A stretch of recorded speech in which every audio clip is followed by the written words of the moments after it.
Welcome to Telangana వెలుగు. నేను మీ రాజు. రైతు భరోసా ఎప్పుడెప్పుడు అంటూ రైతులు వెయ్యి కళ్ళతో ఎదురు చూస్తున్నారు. ఎందుకంటే డిసెంబర్ లో రావాల్సినటువంటి డబ్బులు డిసెంబర్ అయిపోయింది, జనవరి అయిపోతుంది, ఇంకెప్పుడు అంటూ కూడా ఎదురు చూస్తున్నారు. సో గతంలో మార్చిలో రైతు భరోసా వేశారు. అది కూడా 1 ఎకరా, 2 ఎకరాలు, 3 ఎకరాలు, 5 ఎకరాలు, 10 ఎకరాలు, 20 ఎకరాలు, 30 ఎకరాలు అన్నట్లు వేశారు. సో మొత్తానికి 9 రోజుల షెడ్యూల్లో 9,000 కోట్లు, 900 కోట్లు అనుకుంటా, 9,000 కోట్లు రైతుల ఖాతాల్లో జమ కావడం అనేది జరిగింది. మరి ఇప్పుడు రైతు భరోసా ఎందుకు ఆలస్యం అవుతుంది? దానికి గల కారణాలు ఏంటంటే, మనకిప్పుడు శాటిలైట్ ద్వారా పంట పొలాలని శాటిలైట్ ఒక ఊహాజనిక చిత్రం తీస్తుంది. సో ఈ ఏరియాలో ఇన్ని గానం పంటలు వేశారు, ఈ ఏరియాలో ఇంత పంటలు వేయలేదు, సో వీరికి మాత్రమే రైతు భరోసా ఇవ్వాలి. సో గత ప్రభుత్వం లాగా రైతు భరోసా ఎగ్గొట్టడానికి వీల్లేదు.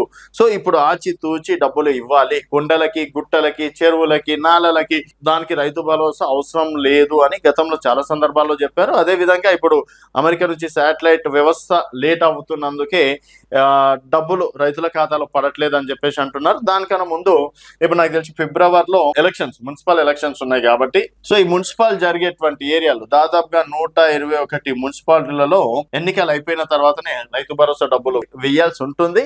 అందుకని ఫిబ్రవరి 10-15 తారీఖు వరకు మున్సిపల్ ఎలక్షన్స్ జరిగే అవకాశాలు ఉన్నాయి అంటున్నారు. లేదు, ఫిబ్రవరి మొదటి వారంలోనే ఎన్నికలు అయిపోతే, ఎన్నికల కోడ్ అయిపోయిన తర్వాత ఫెబ్ 10వ తేదీ నుంచి రైతు భరోసా డబ్బులు ఇచ్చే అవకాశాలు ఉన్నాయంటున్నారు. మరి దానికి సంబంధించి, ఎందుకంటే 26 తర్వాత వస్తాయి అనుకున్నారు. 26వ తారీఖు 22వ తేదీ నాడే మున్సిపల్ ఎన్నికలకు సంబంధించి ఎన్నికల కోడ్ ఉంటుంది. ఎన్నికల కోడ్ ఉంటే రైతు భరోసా ఎక్కడెక్కడైతే ఎలక్షన్స్ ఉన్నాయో అక్కడక్కడ డబ్బులు వేయడానికి వీలు లేదు. కాబట్టి మరి రైతు భరోసా కోసం రైతులు ఫిబ్రవరి 10వ తేదీ నాడు వరకు వెయిట్ చేయాల్సిందే అంటున్నారు మరి కొంతమంది. మరి ఇది ఎంతవరకు నిజం? దానికన్నా ముందే రైతు భరోసా వేసేస్తారా, ఫిబ్రవరి 10వ తారీఖు తర్వాత రైతు భరోసా వేస్తారా? సో గతంలో 10,000 రూపాయలు రైతు బంధు ఉంటే అక్కడ ఎక్కడున్నా సరే వాళ్ళు పొలాల్లో అంటే పంట వేసినా వేయకపోయినా కేసీఆర్ సర్కార్ వేసేది. ఆ విధంగా ఎన్నో కోట్ల రూపాయలు దుర్వినియోగం చేశారు. మేము ఆ విధంగా చెయ్యము. సో వాళ్ళు 10,000 ఇస్తే మేము 12,000 ఇస్తున్నాం కాబట్టి ప్రతి ఒక్క అర్హులు ఉన్నటువంటి రైతులకి మాత్రమే డబ్బులు వేస్తామని చెప్పేసి రేవంత్ సార్ గారు చెప్పడం అనేది జరిగింది.